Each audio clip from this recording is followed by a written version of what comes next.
What's up, everyone? Today we're going to be going over a tool that you need in your tool bag if you're going to start picking up cars, whether it's flipping them or a car that you just wanted your entire life, a real bucket list car, or say you found a barn find that just caught your eye and you really need it. This tool is about $26, and the first time I saw it was when I was in college and I took a auto body restoration course as an elective. And I gotta say, this is a very, very, very important tool to make sure you don't have an insane amount of headaches down the road.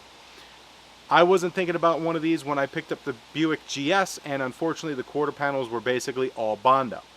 So when I went to go buy the Cadillac, I made sure I added one of these to my collection, and I gotta say, it's very, very important. Now, the reason why this is important is you're going to be able to put this against the metal, and I'll demonstrate it in just a second, and see how thick the paint is. Every car is different, especially based off of the era that it was made, whether it's a real thick lacquer paint job or this particular car. We have some glaring paint issues that I'll point out that lead you to already suspect that there is something wrong.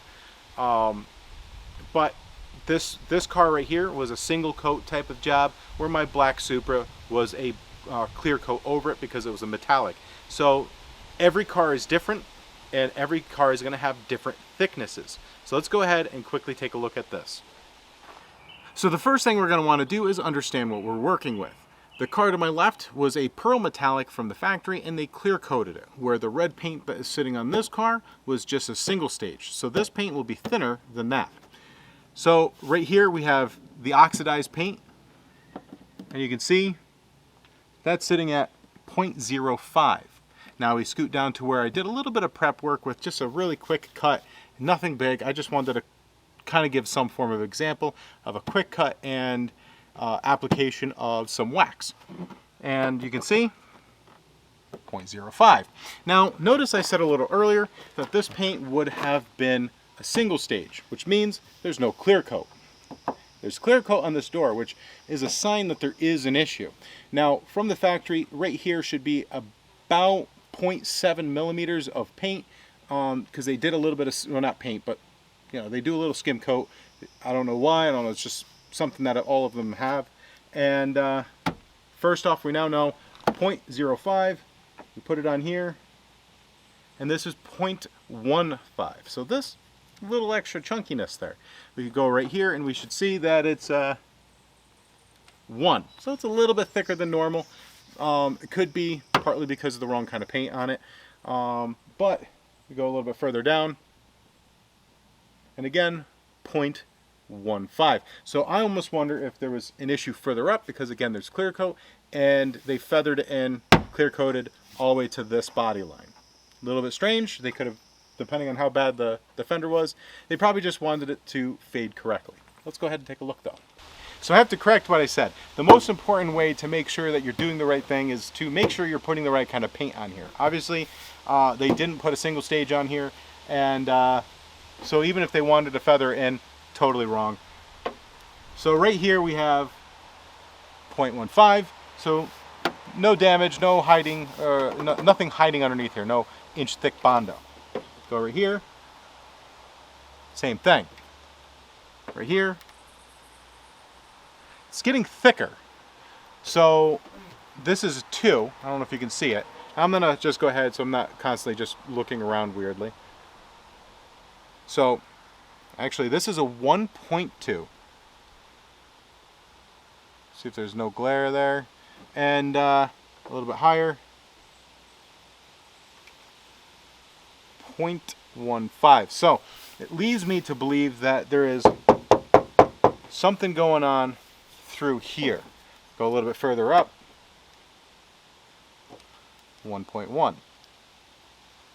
So I'm assuming there is a little bit of damage to the fender right here, and what they did, you can kind of actually see the body line running along here, and you can actually feel it. We'll scoot you around a little bit. There you go. So as I'm running my finger right here, nice sharp edge, and the body line is lost, and it's found right here. So somewhere around here someone put some Bondo in. We're gonna have to see what happened, why that is the case. Is there any additional damage underneath this section? So when you're looking at a car, and you find that there's that much of a paint thickness variation,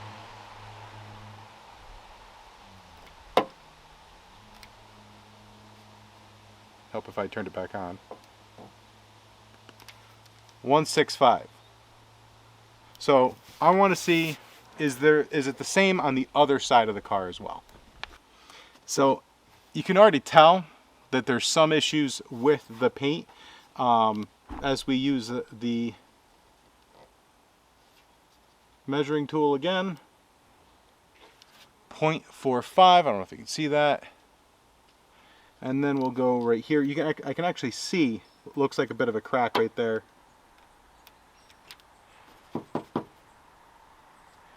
So there's an error. We'll go ahead and clear it. Try again. Error again. Clear it. Go a little bit further up. 1.85. Again. You can actually see some chipping right here. And it's not, yeah, that's definitely filler there.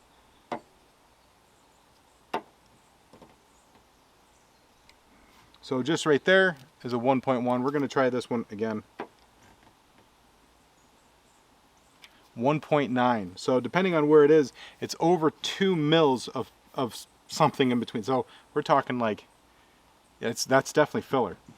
In fact, if the more I'm looking at it, you can definitely see right there. I don't know if you can stop focusing on me. Focus on my finger. Oh, it's gone. There was a chip of Bondo there. So, and actually,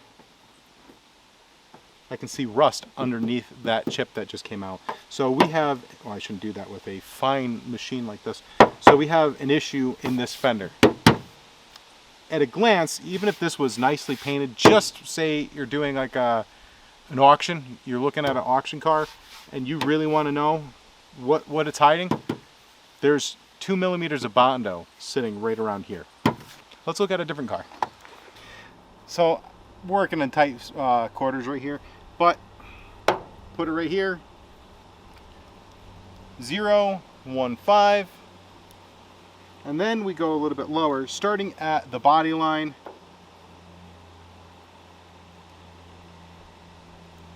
Immediately it just shuts off because that was weird. 0.60, so it's starting to get thicker. You actually, again, if this was a pristine paint job, you wouldn't have seen the little chips right here where you can actually see Bondo. 0.85. You go a little bit further down, because it's already chipped off, you can see the Bondo there, and it's so thick here, it's actually so we'll clear it here so you can see it is in fact cleared. Now we'll put it on here.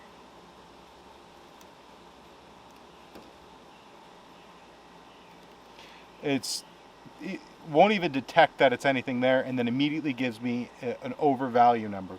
So it's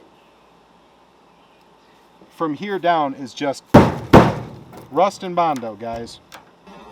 And Hornets.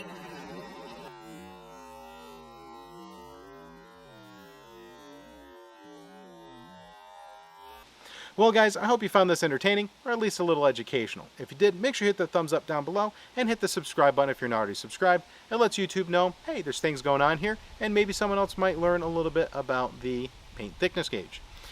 Speaking of which, are you going to throw one of these in your bag now, just in case? If not, why not? Just curious. Now, if you're looking to support the channel, we have some phenomenal swag over at Blacktop Yacht Club.